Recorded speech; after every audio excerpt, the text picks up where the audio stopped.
اس لیے فرمایا سب سے پہلی بنیاد ہے مشورہ۔ اب میرے دوستو، مشورے میں آپ دیکھتے ہیں مختلف ترتیب ہوتی ہے۔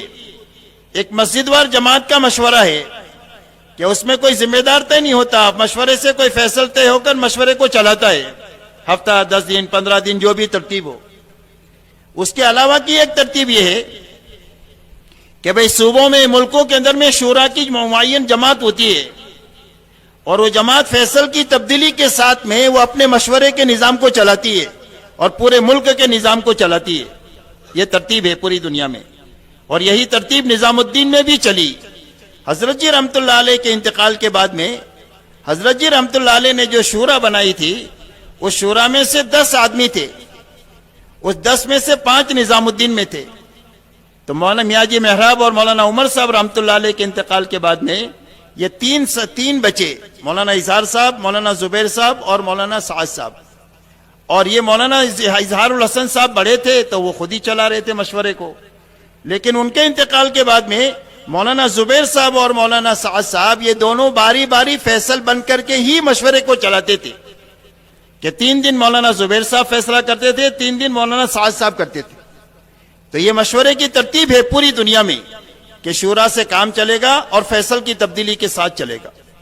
اب اس میں بعض مرتبہ ایسا بھی ہوتا ہے کہ بھئی شورا کی جماعت جو ہے اس کے اندر ساتھی کچھ کم ہو گئے، جیسے حضرت جی رحمت اللہ علیہ نے 10 آدمیوں کی شورا بنائی تھی، جس میں سے 8 کم ہو گئے، 2 ہی بچے۔ ایسا ہی ملکوں میں بھی ہوتا ہے کہ بھئی کسی جگہ 4 ساتھی ہے، 5 ساتھی ہے، کسی ساتھی کا انتقال ہو گیا، کوئی ملک چھوڑ کر چلا گیا، یا کوئی معذور ہو گیا، یا کوئی کسی وجہ سے دعوت کا کام چھوڑ کر بیٹھ گیا، تو پیچھے کوئی ایک بچ جاتا ہے۔ تو جو ایک بچ جاتا ہے وہ ذمہ دار نہیں بن جاتا، وہ امیر نہیں بن جاتا۔ اسی کوئی ترتیب نہ شریعت میں ہے اور نہ سیرت میں اس کی کوئی آپ کو مثال ملے گی۔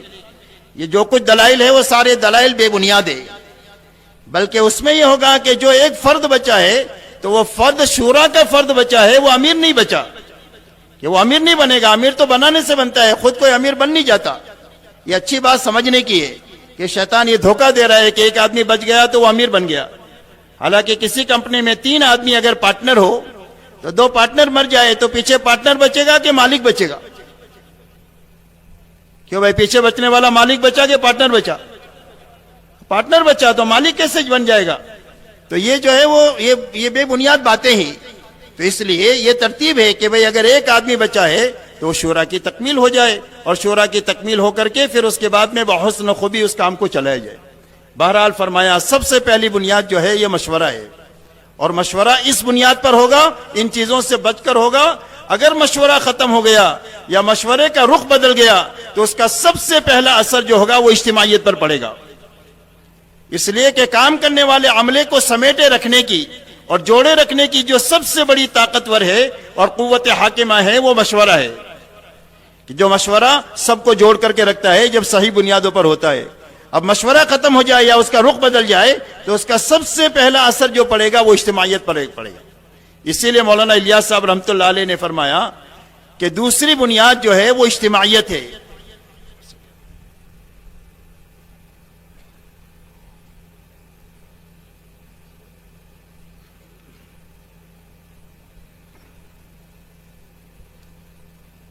دوسری بنیاد جو ہے وہ اجتماعیت ہے، کہ جتنے کام کرنے والے ہیں وہ حق پر مجتمع ہو۔ اجتماعیت حق پر جمع ہونے کا نام ہے، چاہے تھوڑے ہوں، اور باطل پر جمع ہونے کا نام تفرقہ ہے، چاہے لاکھوں کروڑوں ہوں۔ اسی لیے قرآن کہہ رہا ہے تحسبهم جميعا وقلوبهم شتى، کہ آپ کو یہ بڑا مجمع اور بھیڑ نظر آئے گی لیکن اندر سے یہ سارے کے سارے پھٹے ہوئے ہیں۔ قرآن کہہ رہا ہے ان کے اندر میں جوڑ نہیں ہے، یہ تفرقہ ہے، اندر سے دل پھٹے ہوئے ہیں۔ تو اس لیے فرمایا حق پر مجتمع ہونا یہ سب دوسری بنیاد ہے، کہ جو کام کرنے والے ہیں وہ حق پر مجتمع ہو۔ اس لیے کہ اجتماعیت بہت بڑی طاقت ہے، اور اجتماعیت اللہ کی مدد کو کھینچ کر لانے والی چیز ہے، اور اجتماعیت اس امت کے لیے سب سے بڑی رحمت ہے، اور اس امت کا افتراق اس امت کے لیے سب سے بڑا عذاب ہے۔ اسی لیے مولانا انعام الحسن صاحب رحمت اللہ علیہ نے ایک مرتبہ پرانوں سے یوں کہا کہ ہم میں کا کوئی آدمی یہ دعویٰ نہیں کر سکتا ہے کہ میں خطا کار نہیں ہوں، کہ ہم میں سے ہر آدمی جو ہے وہ خطا کار ہے، لیکن اگر ہمارے دل آپس میں جڑے ہوئے ہوں گے، ایک دوسرے کی خیر خواہی ہوگی، ایک دوسرے کو آگے بڑھانے کا جذبہ ہوگا، ایک دوسرے کو درگزر کرنا اور معاف کرنے کا جذبہ ہوگا، اور ہر ایک سے صلاحیت کے اعتبار سے کام لینے کا جذبہ ہوگا، تو فرمایا اللہ ہماری خطاؤں کو معاف کرتے رہیں گے اور ہمارے عیوب پر پردہ ڈالتے رہیں گے، اور اللہ ہم سے دین کا کام لیتے رہیں گے۔ اور یوں فرمایا اگر ہمارے دلوں میں تشدد ہوا اور دلوں میں پھٹن ہوئی اور تیری میری ہوئی اور ایک دوسرے کی بدخوائی ہوئی، تو فرمایا چاہے مطلوبہ قربانی دے ڈالے اور صحیح نہج کے ساتھ دے ڈالے تو بھی جو ہے اس کا کوئی نتیجہ نہیں ہوگا، اس لیے کہ اللہ کی تائید جو ہے وہ ختم ہو جائے گی۔ آپ دیکھو جب آپس میں انتشار ہوا ہے تو مستجاب الدعوات لوگوں کی دعائیں بھی آسمان پر جانے سے رک گئی ہے اور مدد آنا جو ہے وہ رک گئی ہے۔ اس لیے فرمایا دوسری بنیاد اجتماعیت ہے کہ ہمارے کام کرنے والے سارے کے سارے کام پر حق پر مجتمع ہو، اور فرمایا تیسری بنیاد جو ہے یہ اخلاص ہے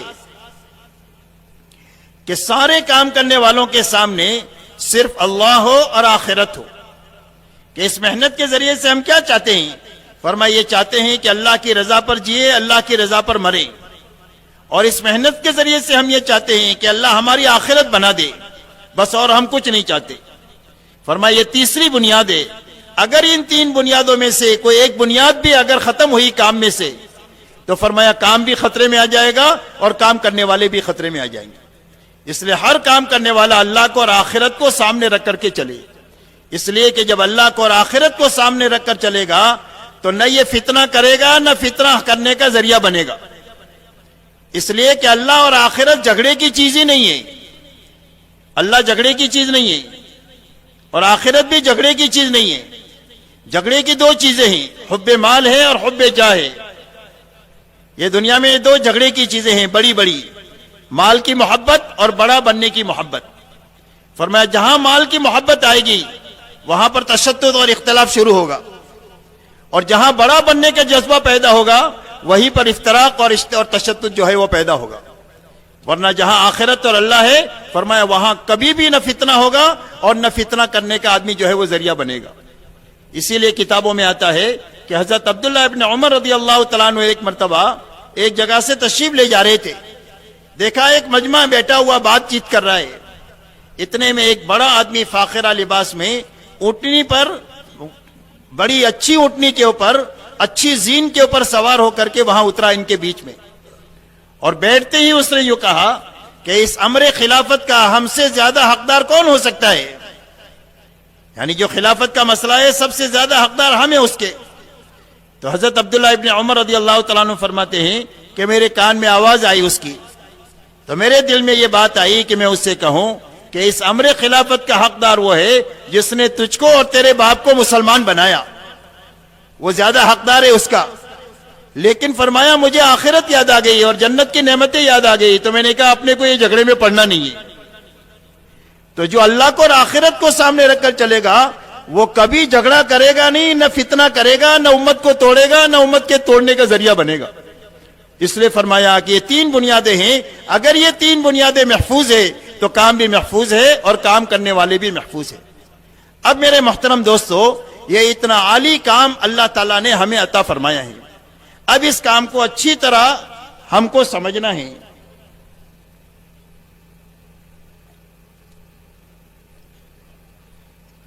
اور اپنے عملے کو بھی سمجھانا ہے کہ کام میں سب سے پہلے سمجھ کے ساتھ چلے، اس لیے کہ ناسمجھی میں بعض مرتبہ ایسا قدم اٹھ جاتا ہے کہ آدمی جو ہے غلط کے ساتھ چمٹ جاتا ہے اور حق سمجھ کر چمٹتا ہے۔ آج آپ دنیا پر نگاہ ڈالو تو دنیا کی اکثریت انسانوں کی وہ ہے کہ جو ناحق کے ساتھ چمٹی ہوئی ہے اور حق سمجھ کر چمٹی ہوئی ہے۔ اور پتہ کب چلے گا؟ فرمایا موت کے وقت میں پتہ چلے گا، اور پتہ چلے گا کہ انجام کتنا برا ہو گیا۔ اس لیے فرمایا سب سے پہلی ضرورت ہماری اس محنت میں یہ ہے کہ اس محنت میں چلنے والا ہر نیا پرانا کام کی صحیح سمجھ کے ساتھ چلے، اور کام کی سمجھ صحیح پیدا ہونے کا راستہ اللہ کا تعلق ہے۔ جتنا اللہ سے تعلق ہمارا بڑھے گا اتنا کام کی سمجھ اللہ تعالی ہماری بڑھائیں گے۔ اسی کے ساتھ کام کی سمجھ کے حاصل کرنے کا راستہ ہمارے وہ پرانے علماء ہیں جو اس محنت میں جن کی ہڈیاں گل گئی ہے، یا ہمارے وہ پرانے ساتھی ہیں کہ جو بڑوں کے صحبت یافتہ ہے، فرمایا وہ ہے کہ جن سے کام کی صحیح سمجھ ہم کو ملے گی. اس لیے کہ کام کی صحیح سمجھ پیدا کرنے کے لیے ایک محنت ہے اور ایک صحبت ہے. یہ دونوں چیزیں ہوگی تو آدمی کے اندر کی سمجھ کامل ہوگی.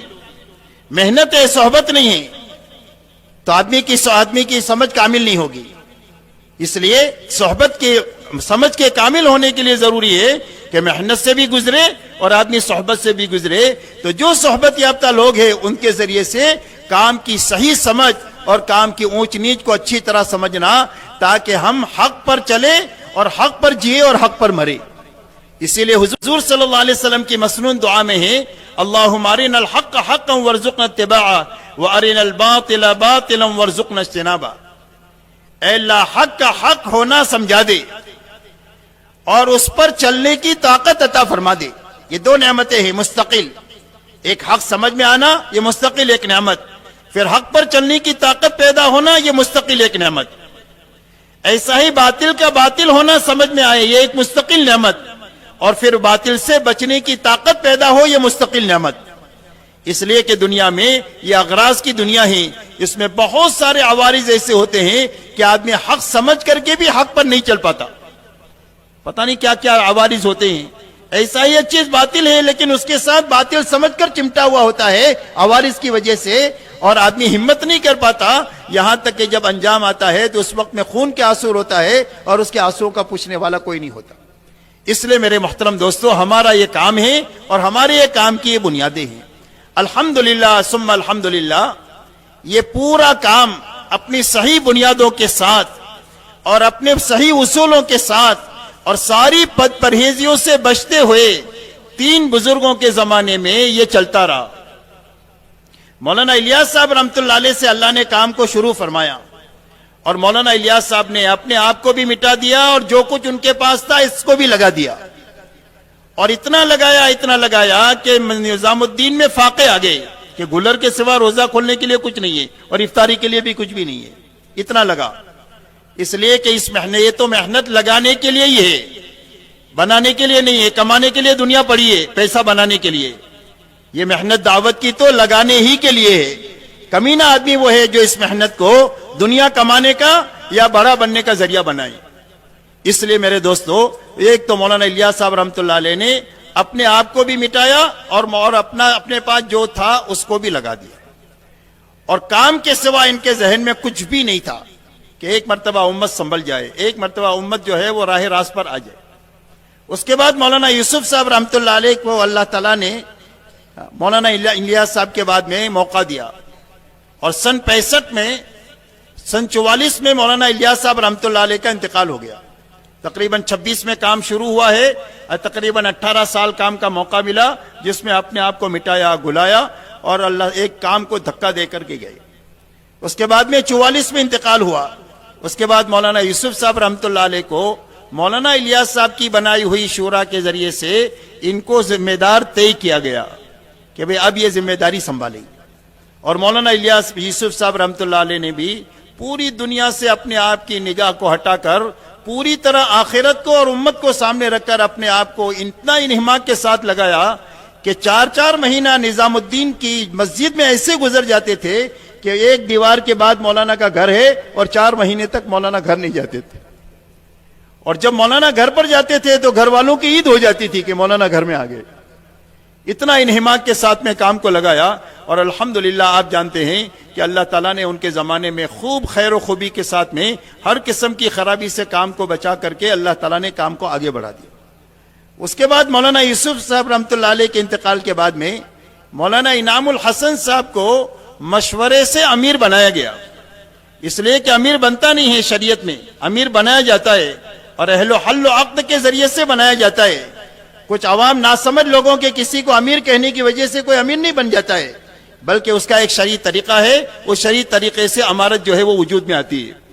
بہرحال مولانا انعام الحسن صاحب کو بڑے لوگوں نے مشورے سے ذمہ دار بنایا، اور مولانا انعام الحسن صاحب نے بھی اپنے آپ کو 30 سالہ مٹانے کے ساتھ اس محنت میں چلایا. کبھی دنیا کی طرف جھانک کر کے نہیں دیکھا، بلکہ دنیا وہی سادگی اور وہی ساری چیزوں کے ساتھ کہ جو پہلے تھے آخر تک اسی کے ساتھ میں رہے، یہاں تک کہ ایک مرتبہ شیخ زکریا رحمۃ اللہ علیہ نے ان سے پوچھا کہ مولوی انعام آپ کو امارت کے بعد میں کیا ملا، امارت سے کیا ملا؟ تو مولانا انعام صاحب نے یہ فرمایا کہ حضرت پہلے تو اپنی ایک رائے بھی ہوتی تھی، کسی بھی مسئلے میں کوئی رائے ہوتی تھی، امارت کے بعد تو وہ رائے بھی ختم ہو گئی ہے، اب ساتھی مل جل کر کے جو طے کرتے ہیں وہ اس کو کر لیتے ہیں۔ غرض یہ کہ باوجود اس کے کہ شرعی طریقے پر امیر بنانے کے، ان میں کہ کسی نے کسی وقت میں یہ نہیں کہا کہ میں امیر ہوں میری اطاعت کرو، آپ کو کسی کی زندگی میں یہ بات نہیں ملے گی، لیکن ان کی زندگیاں ایسی تھی کہ جس کے نتیجے میں پوری امت کو اللہ نے ان پر مجتمع فرما دیا۔ اور یہ تینوں بزرگوں کے دور میں الحمدللہ ثم الحمدللہ پورا کام، ایک جو پودا تھا مولانا الیاس صاحب کے زمانے میں، مولانا انعام صاحب کی وفات تک ایک تناور درخت بن گیا جس کی شاخیں دنیا کے سارے ملکوں میں پھیلی ہوئی تھی۔ اور مولانا انعام صاحب کے 30 سالہ دور میں اللہ نے کام کو دنیا کے کونے کونے میں بالکل صحیح شکل میں پوری خرابیوں سے بچاتے ہوئے اور پوری اجتماعیت کے ساتھ میں اللہ نے پوری دنیا میں پھیلایا۔ الحمدللہ اللہ تعالیٰ نے اس پودے کو اتنا بڑھا دیا کہ ایک تناور درخت بن گیا۔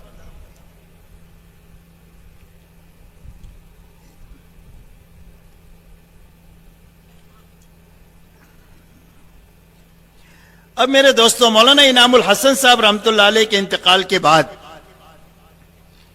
ہمارے ممبر سے بجائے بنیادوں پر بات کرنے کے جزیات میں باتیں شروع ہوئی، اور بجائے کلیات میں بات کرنے کے فروعات میں باتیں شروع ہوئی۔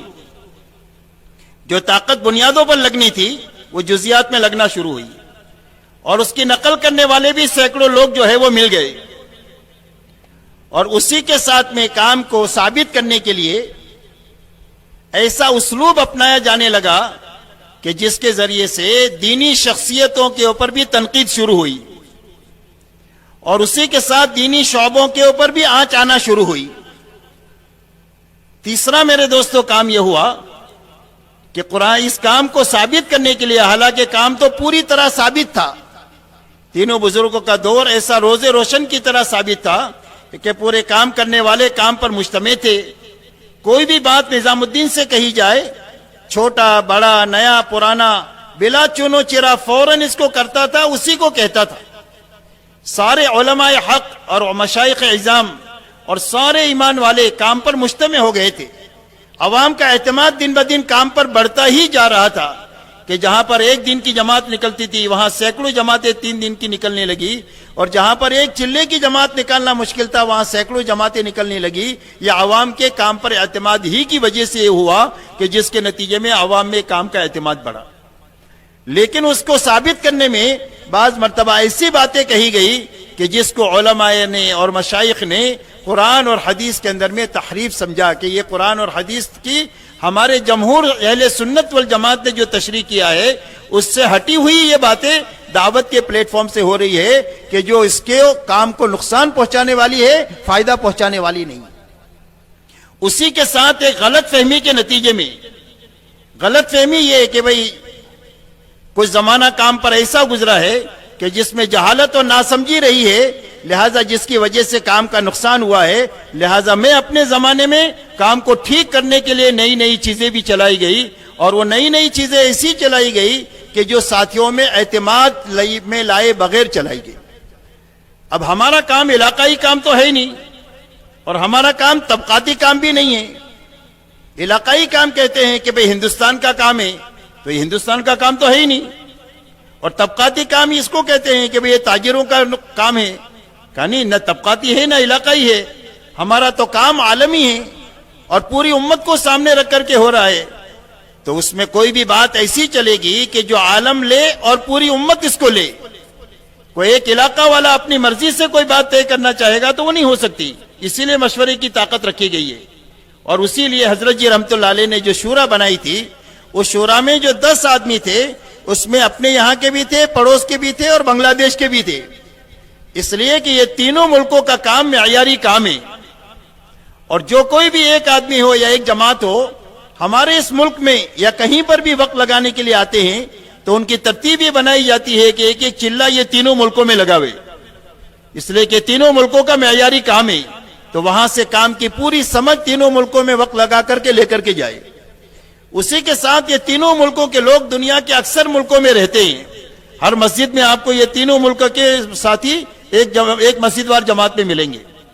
اس لیے پوری دنیا میں جو اجتماعات اور جوڑ ہوتے ہیں، ان جوڑوں میں بھی جو جماعتیں جاتی ہیں وہ تینوں ملکوں کی ایک ساتھ مل کر جاتی ہے، کہ یہاں سے بھی جماعت جائے گی، پڑوس سے بھی جائے گی، بنگلہ دیش کی بھی جماعت جائے گی، اور یہ تینوں جماعتیں ایک ساتھ مل جل کر اس اجتماع کو اور جوڑ کو کرے گی۔ تو یہ تینوں ایک ساتھ بھیجنے کی کیا بنیاد ہے؟ کیا اس کی ایک ہی بنیاد ہے؟ تاکہ تینوں ملکوں کی بات ایک ہو، ان کا فکر ایک ہو اور ان کا نہج ایک ہو، تاکہ پوری دنیا میں ایک ہی بات چلے، دو بات نہ چلے۔ لیکن اب اس کی وجہ سے یہ تشدد ہوا کہ ایک جماعت اپنے یہاں سے جا رہی ہے، وہ کچھ کہہ رہی ہے، وہ پڑوس سے جانے والی جماعت کچھ کہہ رہی ہے، تیسری جگہ سے جانے والی جماعت کچھ کہہ رہی ہے، کبھی ساتھ میں گئے ہیں تو ساتھ میں بھی الجھ رہے ہیں کہ یہ بات تم کہاں سے کہتے ہو، یہ تو مشورے سے کہیں نہیں گئی۔ تو اس طریقے سے بہت ساری الجھنیں دن بدن پیدا ہوتی چلی گئی، کام کرنے والوں میں بھی الجھن پیدا ہوئی، اسی کے ساتھ مشائخ کو اور علماء کو بھی ہمارے کام سے اشکال پیدا ہوا، اور اسی کے ساتھ میں یہ بات بھی آئی کہ بھئی کام کے اندر میں تحریف کی باتیں ہو رہی ہے، یہ کام کو حق کی طرف لے جانے کی باتیں نہیں ہیں بلکہ یہ گمراہی کی طرف لے جانے والی باتیں۔ تو اب یہ ساری چیزوں کو بہت سارے خیرخواہ لوگ جو تبلیغ میں ہیں وہ بھی، اور جو تبلیغ میں عملی طور پر نہیں ہے لیکن کام کے ساتھ خیرخواہی ہے، کام کے ساتھ محبت ہے، کام کے ساتھ دعا ہے، کام کے لیے تعاون ہے، وہ سارے اس کے لیے فکر مند تھے۔ اور اس فکر مندی کے نتیجے میں شروع سے ہی خطوط جو ہے وہ لکھے گئے، نام کے بھی اور بغیر نام کے بھی، جس میں یہ باتیں کہی گئی، نشاندہی کہی گئی کہ دیکھو گاڑی پٹری سے اتر رہی ہے، اور آپ لوگوں کے بیانات کا جو رخ تھا وہ بدل رہا ہے، اور آپ کے کام کو نقصان پہنچانے والی باتیں آپ کی محنت میں بڑھ رہی ہے، اور جو فائدہ پہنچانے والی باتیں تھے وہ آپ کی نظروں سے اوجھل ہوتی جا رہی ہے۔ اس نشاندہی کے اندر میں بہت سارے خطوط نام کے اور بغیر نام کے لکھے گئے، لیکن اس کا کوئی بھی اثر نہیں ہوا۔ جب نہیں ہوا تو اس کے بعد میں نظام الدین کے کچھ مقیمین علماء اور ہندوستان کے 5-8 بڑے ہمارے پرانے ساتھی جو ہمارے بڑوں کی صحبت یافتہ تھے، انہوں نے مل جل کر کے کئی مرتبہ تحریر اور تقریر ساتھ میں بیٹھ کر کے بھی اور تحریر بھیج کر کے بھی اس باتوں کی طرف نشاندہی کرائی کہ یہ باتیں جس وقت میں ہو رہی ہے اور یہ بہت زیادہ نقصان دہ ہو رہی ہے، اور کل کی تاریخ میں بہت بڑا محاذرائی بھی ہو سکتی ہے، اور ہمارے کام بہت زیادہ خطرات کی طرف جا رہا ہے۔ لہذا اس کے لیے ضرورت یہ ہے کہ حضرت جی رحمت اللہ علیہ نے جو شورا بنائی تھی وہ شورا کی تکمیل ہونی چاہیے، اس لیے کہ اس میں سے 7 آدمی چلے گئے تھے، مولانا زبیر صاحب تھے، مولانا سعد صاحب تھے اور حاجی صاحب تھے۔ تو مولانا زبیر صاحب بھی الحمدللہ تیار ہو گئے تھے اخیر میں کہ بھئی اچھی بات ہے، اس کو بنا لو۔ حاجی صاحب کو بھی خبر بھیجا۔ بہرحال یہ پورا 2 سال تک، اور مولانا زبیر صاحب کے انتقال کے بعد بھی 2 سال تک مسلسل کوشش ہوتی رہی کہ بھئی یہ شورا بن جائے، اور اس شورا بن کر کے ان سارے مسائل کو اچھی طرح غور کرے، اور جو نقصان دہ باتیں ہیں اس کو ختم کریں، اور جو نئی باتیں جو باتیں ضروری ہے اس کو باقی رکھ کر کے پوری دنیا کے کام کو ایک نہج پر لانے کی کوشش کریں۔ لیکن بہرحال 2 سال کی مسلسل کوشش، جس میں خطوط بھی بھیجے گئے اور جس میں بیٹھ کر کے بند کمرے میں مذاکرے بھی کیے گئے اور بڑوں کی طرف سے بیانات میں بھی نشاندہی کی گئی، لیکن اس کے باوجود اس کا کوئی بھی مثبت نتیجہ نہیں نکلا، بلکہ اس کا منفی اثر یہ ہوا کہ بیانات کے اندر میں جو بات بند کمرے میں تھی اس کو مجمع میں لانے کی کوشش کی گئی، اور مجمع میں یہ بات کہی گئی کہ کچھ لوگ مجھ سے مناظرہ کرنے کے لیے آئے تھے، اس کوشش کو مناظرے کا نام دے دیا۔ اسی کے ساتھ میں یہ کہا کہ آ کر مجھ سے کہتے ہیں کہ تو مشورہ نہیں کرتا، تو میں مشورہ کس سے کروں، کوئی کام کرنا ہی نہیں چاہتا۔ تیسری بات یہ کہی کہ آ کر مجھے تجربہ سناتے ہیں، حالانکہ یہ کام تجربے کا نہیں ہے بلکہ یہ تو سیرت کا کام ہے۔ تو یہ تجربہ نہیں سنانے تھے بلکہ 50 سال جو بڑوں نے قرآن اور حدیث اور سیرت کی روشنی میں جو ان کو کام دیا تھا وہ معمول سنا رہے تھے، اس کو تجربے کا نام دے دیا۔ پھر اس کے بعد میں ایک تحریر کے موقع پر فرمایا کہ کچھ پروفیسر لوگ جن کی زندگیاں پوری قرآن انگریزی پڑھنے اور پڑھانے میں گزر گئی ہے، وہ مجھے صحابہ کی زندگی سکھانے کے لیے آئے ہیں۔ بہرحال کوئی مثبت نتیجہ نکلنے کے بجائے اس کا منفی اثر ہی ہوتا گیا اور بڑھتا ہی چلا گیا۔ اب اس کے بعد میں ضرورت محسوس ہوئی کہ بھئی اس کا آگے حل کیا، تو ہمارے یہاں کوئی بھی مسائل دنیا میں عالمی ہیں تو اس کے رکھنے کی 3 جگہیں ہیں. ایک جگہ ہمارا حج ہے جس میں ہمارے بڑے جاتے ہیں تینوں ملکوں کے, اور ایک جو ہے وہ پڑوس کا اجتماع ہے, اور ایک جو ہے وہ کاکریل کا اجتماع ہے. یہ تینوں اجتماع میں دنیا کے سارے پرانے مشورے والے یہ سب جمع ہوتے ہیں تو وہاں مسائل رکھتے ہیں. تو اس وقت میں یہ پڑوس کا اجتماع تھا تو وہاں مشورے میں یہ بات رکھی گئی. اس مشورے میں رکھ کر کے اس بات کو طے کیا گیا کہ بھئی شورا کی تکمیل ہونی چاہیے.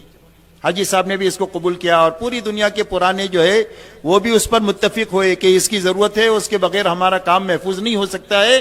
اور اس کے ساتھ میں افہام و تفہیم کی پوری کوشش ہو گئی اور کوشش کے ساتھ ایک شورا بنی 13 آدمیوں کی. بہرحال وہ بھی تسلیم نہیں ہوئی. اب تسلیم نہ ہونے کی کیا وجہ ہے وہ تو اللہ ہی جانے.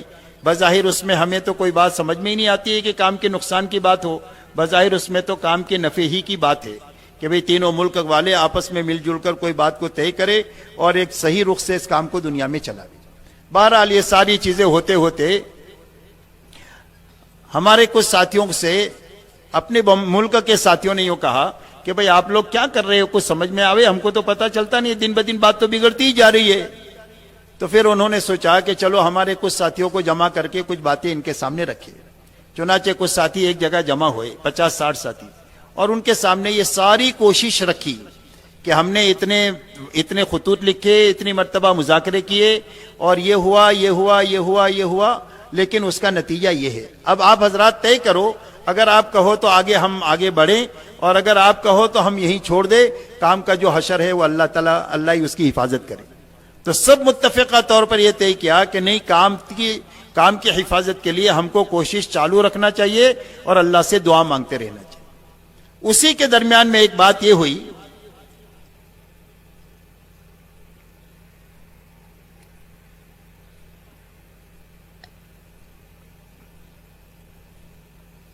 ایک مرتبہ بات یہ ہوئی کہ نظام الدین کے اندر میں ہر جمعرات کے دن شہر کا اجتماع ہوتا ہے. تو شہر کے اجتماع میں بڑا مجمع ہوتا ہے تو کھانا بھی لیٹ ہوتا ہے, عشاء کی نماز بھی لیٹ ہوتی ہے. تو عشاء کی نماز کے لیے امام صاحب جب نماز کے لیے نکلے تو پہلی صف میں سے ایک آدمی مسافے کے لیے ہاتھ بڑھایا کھڑے ہو کر. تو امام صاحب نے اس کو مسافہ نہیں کیا. انہوں نے سوچا کہ اس سے کروں گا تو دوسرے کھڑے ہوں گے. بہرحال جب مسافہ نہیں کیا تو اس آدمی نے پیچھے سے امام صاحب کو ایسا پکڑ لیا. ابھی تک یہ فیصلہ نہیں ہوا کہ دوستی میں پکڑا کہ دشمنی میں پکڑا, لیکن اس نے ایسا پکڑ لیا. تو بہرحال لوگوں نے چھوڑا کر کے اس کو لے کر گئے, پولیس میں مارے.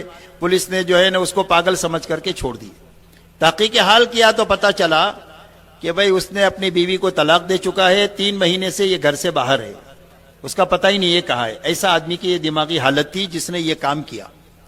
لیکن اس مسئلے کو اتنا عموم میں دیا کہ ہزاروں کا مجمع بنایا کہ بھئی امام صاحب کی جان کو نقصان کبھی بھی کچھ بھی ہو سکتا ہے, اس لیے حفاظت کے لیے اور پہرے داری کے لیے مجمع کو نظام الدین میں رہنا چاہیے.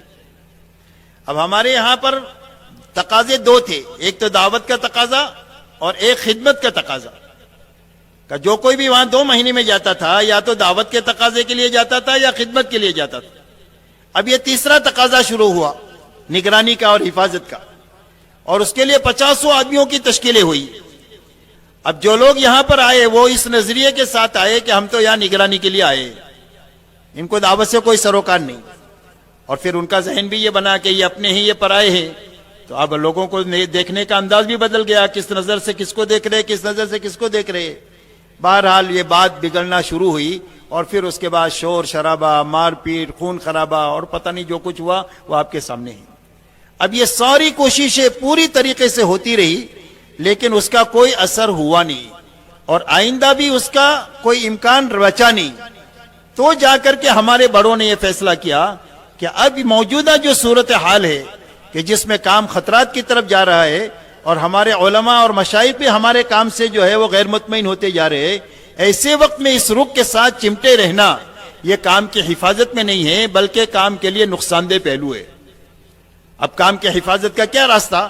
لہذا کام کی حفاظت کے لیے انہوں نے یہ طے کیا کہ اب جب حفاظت کا اسباب نظام الدین میں پیدا ہو جائیں گے تو دوبارہ ہم واپس آ جائیں گے, لیکن جب تک ہم باہر جا کر حفاظت کریں گے, جس طرح حضور صلی اللہ علیہ وسلم مکہ سے ہجرت فرما کر جب مکہ مکرمہ میں کام نہیں ہو سکا تو آپ ہجرت فرما کر مدینہ منورہ گئے اور وہاں آپ نے کام کیا، لہذا حفاظت کی نیت سے انہوں نے یہ اقدام اٹھایا ہے۔ اس کے علاوہ نہ کسی کی مخالفت ہے، نہ کوئی حب مال ہے، نہ حب جاہ ہے۔ یہ سارے وہ لوگ ہیں کہ جنہوں نے تبلیغ سے کوئی کمایا نہیں ہے، تبلیغ میں لگایا ہی ہے۔ بہرحال یہ یہاں تک یہ بات پہنچی۔ اب میرے محترم دوستو، اس میں اس وقت کا جو تقاضا ہے کہ ایک تو کام کو اچھی طرح سمجھنا، سمجھ کر خود بھی کام کے ساتھ جڑنا اور اپنے عملے کے ساتھ میں عملے کو بھی کام کے اندر میں جوڑنا۔ اب کچھ ساتھی بیچارے ناسمجھی میں تھوڑا سا جو ہے وہ ایسی حرکتیں بھی کرتے ہیں، تو اب ان حرکتوں کے وقت میں ہم آپے سے باہر ہو جائیں گے تو کام خراب ہو جائے گا۔ ہمارے سامنے تو یہ رہنا چاہیے کہ حضور صلی اللہ علیہ وسلم نے جب کام شروع کیا ہے تو اس وقت میں آپ نے کن حالات میں کام کیا ہے، حضور پاک صلی اللہ علیہ وسلم پر کیا کیا حالات آئے ہیں کام کے راستے میں۔ تو جو آپ کے راستے میں آئے ہیں ہمیں وہ مانگنا تو نہیں ہے، اللہ سے عافیت ہی مانگنا ہے، لیکن ذہنی طور پر ہم کو یہ تیار رہنا ہے کہ اس قسم کا کوئی بھی حال ہمارے پر آئے گا تو ہم اس کو برداشت کریں گے، اور برداشت کر کے سیرت کو اپنے ہاتھ سے چھوڑیں گے نہیں۔ جب سیرت پر عمل کریں گے تو آپ دیکھ لو، سیرت تو اتنی طاقتور ہے کہ 23 سال کے عرصے میں جو جان لیوا تھے وہ جان دینے والے بن گئے، اور اللہ تعالیٰ نے سارے نظام کو ٹھیک کر دیا۔ تو ہمارا صبر اور تحمل، ہمارا برداشت کے ساتھ چلنا اور ہمارا اخلاق کو ہاتھ سے جانے نہ دینا اور ہر ایک کے ساتھ میں اچھا سلوک اور برتاؤ کرنا، انشاءاللہ آپ دیکھو گے کہ تھوڑا سا عرصہ ہوتے ہوتے یہ ساری بدگمانیاں ختم ہو کر کے لوگوں کو حق بات سمجھ میں آ جائے گی، اور حق بات سمجھ میں آ جائے گی تو یہی حق کے لیے جان دیں گے جس طرح جان دینے کا حق ہے۔ تو اس کے لیے آج کا مجمع یہ طے کرے کہ انشاءاللہ ہم ہر حال میں برداشت اور تحمل کے ساتھ میں چلیں گے، کہ بھائی پورا مجمع اس کے لیے تیار ہے۔